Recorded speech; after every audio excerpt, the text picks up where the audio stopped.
Bom dia, boa quinta-feira para vocês. Quase encerrando a semana, né? Antecipando aí a semana de férias que os professores vão ter, né? Graças a Deus. Mas vamos continuar os trabalhos, tá? Hoje nós vamos fazer revisão de grado substantivo e vamos corrigir a atividade que eu passei na terça-feira, tá? Pouquíssimas pessoas me mandaram ela respondida, tá, gente? Lembrando, eu passei na terça-feira para a gente corrigir hoje, né? Por causa do nosso tempo, que foi meio corrido, tal, para essa quarta avaliação. Mas foi avisado, né, que eu corrigiria hoje. Pois bem, bora lá. Seguinte, quando a gente fala em grau do substantivo, a gente está falando em variação de tamanho, flexão de tamanho. É o substantivo mudando para indicar tamanho grande ou tamanho pequeno. Aumentativo indica tamanho grande. Diminutivo, tamanho pequeno. Como já disse, né? Diminuto, menorzinho. Aumentativo, aumenta, é grande. Mas eu também posso usar o aumentativo e o diminutivo para expressar elogio, desprezo, crítica e etc. As principais terminações: inho ou inha, zinho ou zinha para fazer o diminutivo e ão, zão ou ona para fazer o aumentativo. E aqui eu quero fazer uma observação: nem toda palavra que termina em ão está no aumentativo, assim como nem toda palavra que termina em inho está no diminutivo. Por exemplo, cozinha. Cozinha não está no aumentativo, no diminutivo, está na forma normal. Ladrão. Ladrão também não está na forma aumentativa, está na forma normal. Continuando. Olha essa historinha aqui. Era um peixão com uma bocarra assim, e comeu um homenzarrão e um rapagão. Você aumenta tudo, compadre. Olha só, como diz a fala aí do pescador, você aumenta tudo. O compadre dele usou peixão, bocarra, homenzarrão e rapagão. Essas palavras estão no grau aumentativo, mas tia, bocarra, homenzarrão, rapagão, sim, são terminações diferentes, porém elas indicam aumentativo. E eu lembro que eu já passei para vocês um vídeo, ou foi no arquivo PDF, uma lista com diminutivos e uma lista com aumentativos. Estudem, tá bom? Então, ó, peixão, bocarra, almezarrão e rapagão indicam tamanho grande. Aumentativos são palavras que utilizamos quando queremos dar a entender que alguma coisa é grande, exagerada, ou seja, maior que o normal.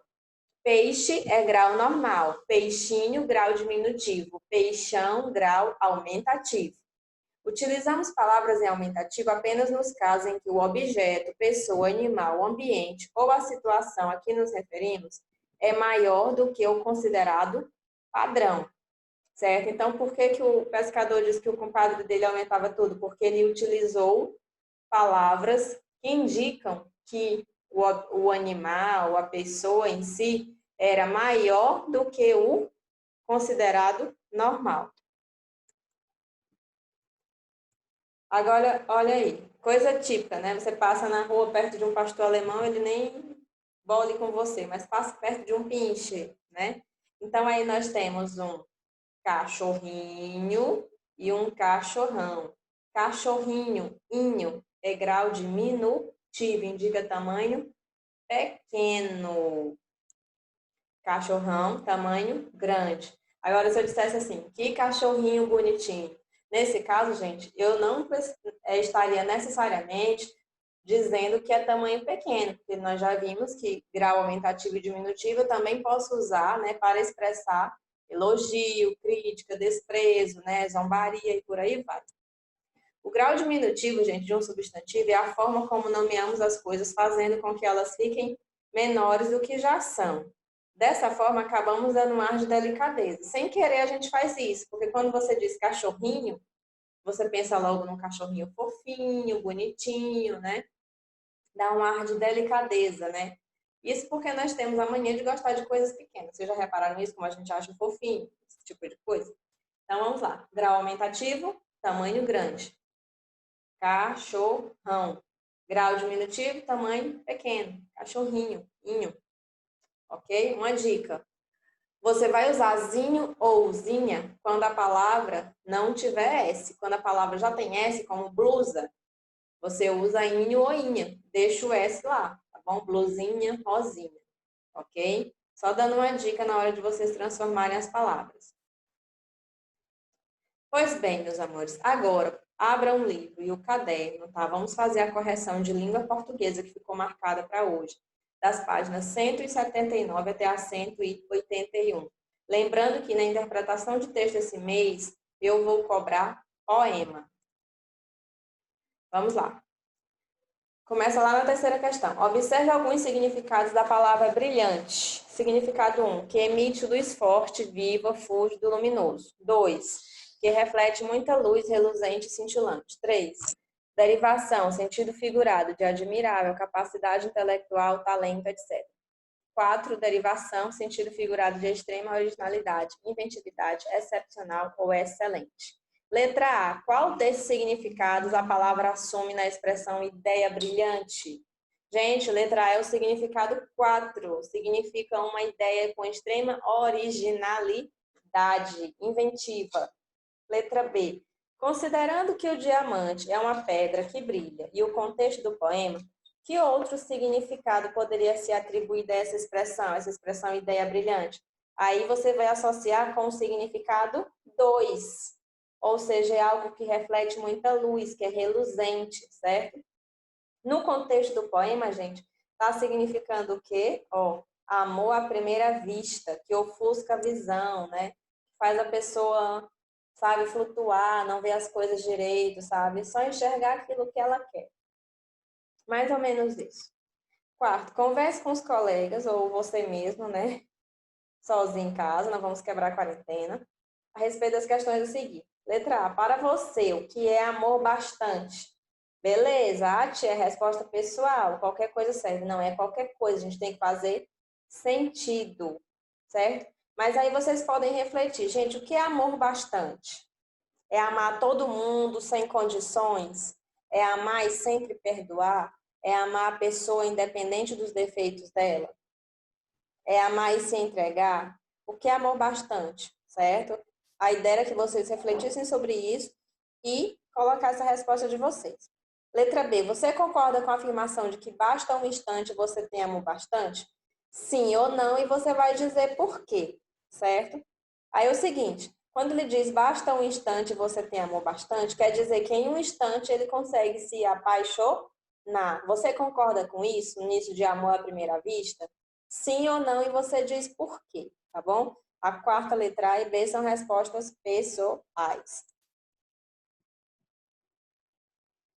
Sobre os textos A e B. Em cada poema, como você caracteriza o eu lírico e o interlocutor, a quem o eu lírico se dirige? Gente, olha, quem me mandou essa atividade, eu vi que essa questão vocês deixaram muito a desejar. Por quê? Porque era uma questão que exigia uma resposta um pouco mais longa, né? Você tinha que dizer, você tinha que caracterizar o eu lírico e o interlocutor do texto A e depois o eu lírico e o interlocutor do texto B.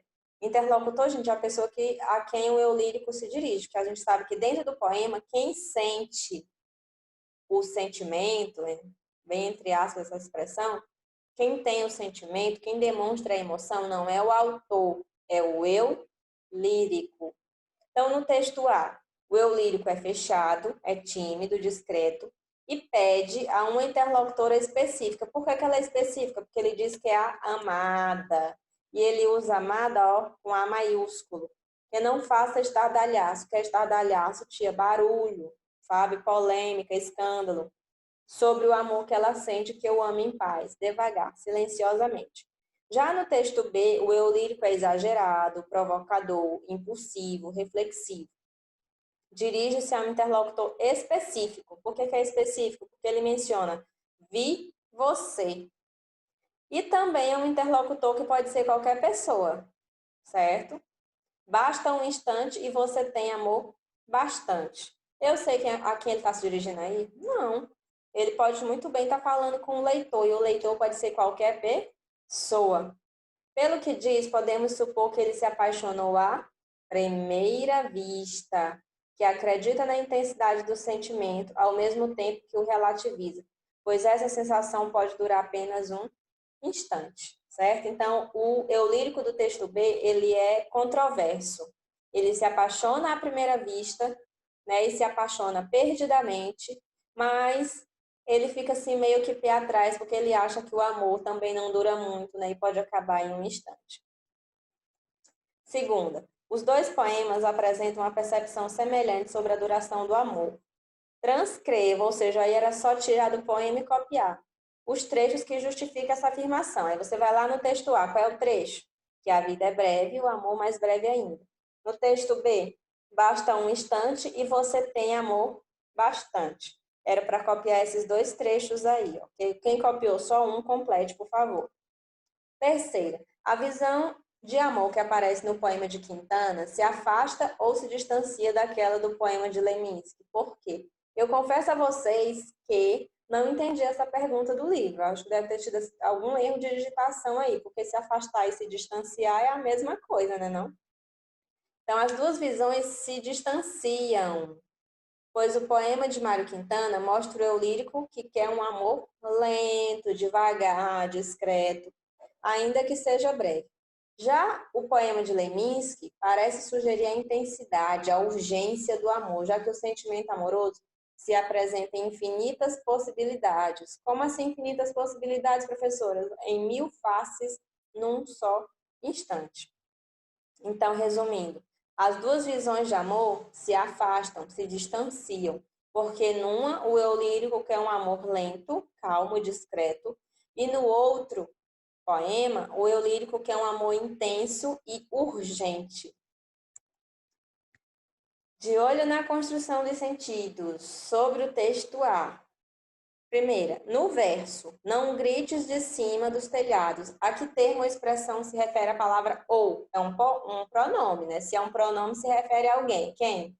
Aí ele vai se referir a esse verso aí, ó. Se tu me amas. Esse ó se refere a esse tu aí, tá bom? No caderno, transcreva do poema as palavras que indicam que o eu lírico está falando com alguém e não sobre alguém. Gente, é simples, ó, basta escrever essas duas palavrinhas aqui, ó, tu e amada, tá bom? Essas duas aqui. Tu é a pessoa com quem se fala e amada é, digamos, o nome, entre aspas, a forma que ele achou para identificar a pessoa que ele ama, tá bom? Tu e amada, na segunda questão. Terceira, no poema há algumas estruturas que se repetem. Observe. Se tu me amas, ama-me baixinho. Se me queres, deixa em paz os passarinhos, deixa em paz a mim. Letra A. No caderno, copie a afirmação mais adequada para as frases iniciadas por si que expressam essa condição. Simples, ó. Essas frases expressam as condições impostas pelo eu lírico para ser amado. Então, vocês vão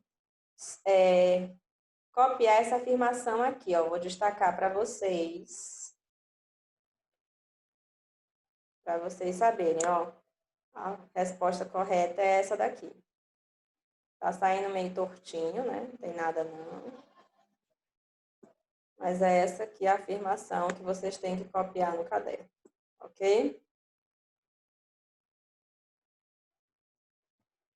A repetição da palavra, da expressão deixa em paz estabelece uma comparação entre passarinhos e mim.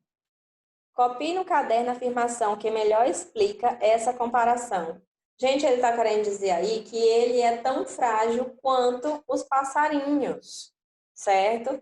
Então, é essa alternativa bem aqui, eu vou destacar para vocês. Vocês vão copiar no caderno essa segunda alternativa aqui, ó. Opa, saiu mais reto agora. Muito bem. Então, ó, na letra A, vocês vão copiar no caderno essa alternativa que está marcada aí e na letra B, essa outra que eu marquei aí, ok? Quarta, há palavras no poema que terminam em inho, inhos. Quais são elas? Baixinho, passarinhos, devagarinho. Essas palavras estão associadas pelo som e reforçam uma mesma ideia no texto. No caderno, copie do quadro a seguir a palavra que melhor resume essa ideia. Então, depois de copiar baixinho, passarinhos, devagarinho, você vai escolher uma palavra daqui. E a palavra que melhor resume o reforço dessa ideia é delicadeza. Olha, a gente acabou de falar de aumentativo e diminutivo. que o diminutivo, por si só, ele já dá essa ideia de delicadeza, né?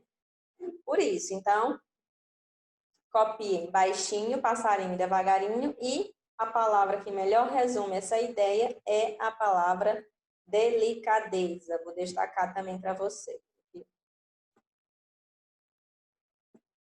Pronto.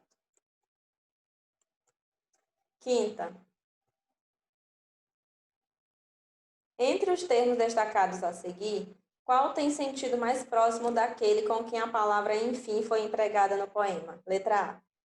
Por fim, meu tio ressurgia lá no alto, numa varanda aberta aos quatro ventos.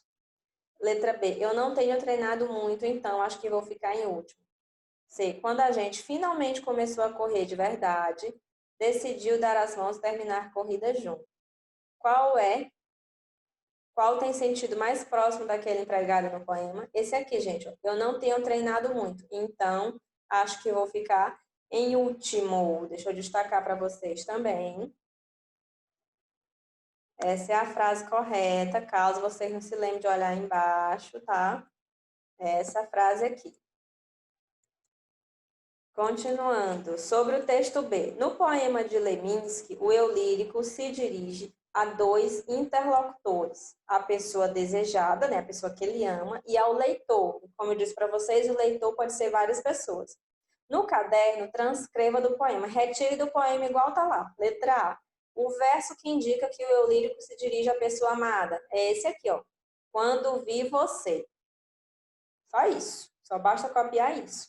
Letra B. O verso que indica que o eu lírico está falando para o leitor ou para outras pessoas. Esse aqui, ó. E você tem amor bastante. Certo? Nesse caso aqui, ele tanto pode estar dialogando com, na minha visão, né? Tanto pode estar dialogando com o leitor, como pode estar dialogando com a pessoa amada também. Não tem problema nenhum. Então, vocês vão copiar. Deixa eu destacar aqui também. Vocês vão copiar na letra A o verso quando vi você e na letra B e você tem amor bastante. Nesse poema, o eu lírico se dirige ao interlocutor masculino ou feminino? Boa pergunta, gente. Ele não identificou. Isso é pegadinha, tá bom, gente? O eu lírico não identificou, certo? No poema do Leminski, não tem identificação se foi para homem ou se foi para mulher. Ah, tia, mas quem escreveu foi um homem. Sim, gente, mas o que eu digo? Ele escreveu o poema, não quer dizer que aquilo era o que ele estava sentindo. Por isso que dentro do poema tem o eu lírico.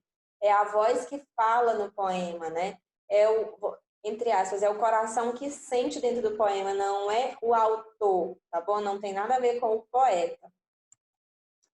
Terceiro, o diamante é o mineral mais duro encontrado na natureza. Brilhante é um tipo de lapidação feita na pedra diamante. Como essa pedra reflete a luz, a lapidação é feita de tal modo que proporciona ao diamante uma luminosidade e um brilho excepcionais. Aí vocês estão vendo aí uma pedra de diamante, né, no estado bruto, e um diamante lapidado como brilhante.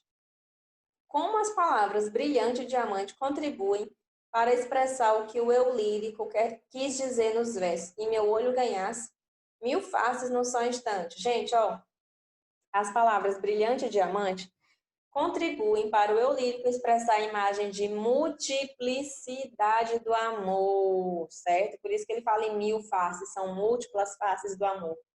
A sensação de estar dentro de um diamante possibilita uma visão ampliada e em várias direções. Ó, se vocês forem olhar aqui no diamante, ó, reparem que tem vários, é como se fossem vários espelhos, certo? Então, ele tem múltiplas visões.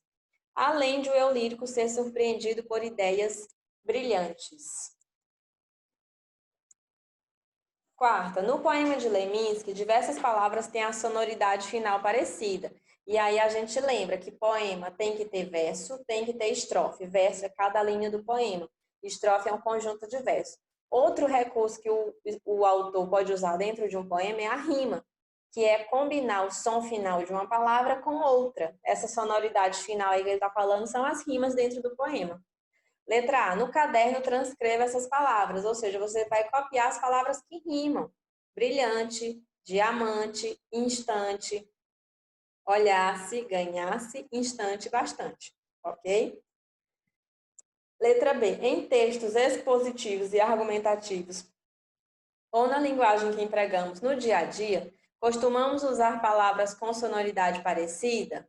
Não, gente. Ah, tia, pensei que fosse pessoal. Gente, mas quem é que no dia a dia anda rimando as palavras? Não existe isso. Então, é não. Em textos expositivos e argumentativos ou na linguagem que empregamos no nosso dia a dia, não costumamos prestar atenção à sonoridade das palavras. O que importa mesmo é transmitir as informações e expressar as ideias, ok? O poema, primeiro. Os contos ou as crônicas são escritos em prosa, ou seja, texto em parágrafo. O poema também apresenta esse formato? Não, gente. Então, a primeira pergunta aí primeira resposta é não. Poema não é escrito em prosa. Poema é escrito em verso e estrofe. Escreva no caderno qual característica é destacada por esse formato do poema. A característica, gente, é o ritmo. Então, ó, são duas perguntas, duas respostas. A primeira, o poema também apresenta esse formato? Não. E qual característica é destacada? Eu vou marcar aqui para vocês a característica. A característica destacada é o ritmo, tá bom? Duas perguntas, duas respostas. Segunda, há repetições nos poemas que você leu no início desta unidade. Isso é pergunta? Não, afirmação. Letra A. Encontre algumas repetições da mesma palavra e da mesma expressão na mesma linha ou verso e em linhas diferentes. Aí no texto A, gente, ó, deixa em paz e se, em versos diferentes. Breve e amas ou ama no mesmo verso. Tá bom? Essa resposta era um pouquinho mais longa porque vocês tinham que ir nos dois poemas e retirar do texto A e do texto B. Do texto B é amor bastante, que está no título e no último verso, instante e você em versos diferentes, tá bom? Letra B. Você acha, pessoal, ó, você acha que os poetas usaram ou não essas repetições de forma intencional? Aí, gente, ó, não é só o que você acha, tá? Não existe essa história na poesia de que o poeta tá lá e ele vê uma moça bonita no meio da rua e ele se sente inspirado a escrever. Gente, para escrever, o escritor precisa de uma motivação, certo? Precisa de uma ideia. Inspiração não é uma coisa mesmo que exista, não, tá bom? Então, no poema, gente, quando ele escreve de forma intencional, certo? Por quê? Porque é um recurso de linguagem para enfatizar o que ele quer expressar. Então, meu povo, ó, deixa eu marcar aqui para vocês a resposta. Ó, a repetição é intencional, usada como recurso de linguagem para enfatizar o que os poetas querem expressar, ok? Terceiro, observe o final das palavras nos dois poemas.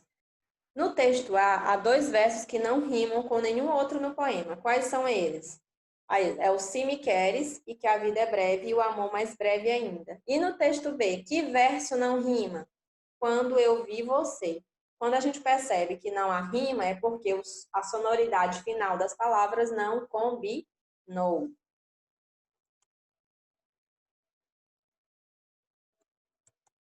Quarta, no poema, o eu lírico é quem se expressa, né? Como num texto em prosa, num conto, quem se expressa é o narrador, não é o autor. No poema é o eu lírico. Ele é uma pessoa de verdade ou uma criação ficcional? Gente, ele é uma criação ficcional, tá bom? Ele é só mais, digamos, entre aspas, um personagem. Ele foi inventado, ok? Não confundam eu lírico com o autor do poema, tá bom? Eu lírico é uma criação ficcional do poeta, do autor do poema. Assim como o narrador também é uma criação ficcional do autor, ok? O eu lírico é uma criação ficcional, ele não é o poeta. Quinta, os poemas que você leu falam a respeito de amor. Pergunta? Não. Afirmação. Que outros temas podem ser abordados em um poema? Gente, um monte de coisa pode ser abordada. Inúmeros temas. Aí essa resposta é bem pessoalzona mesmo, tá? Você pode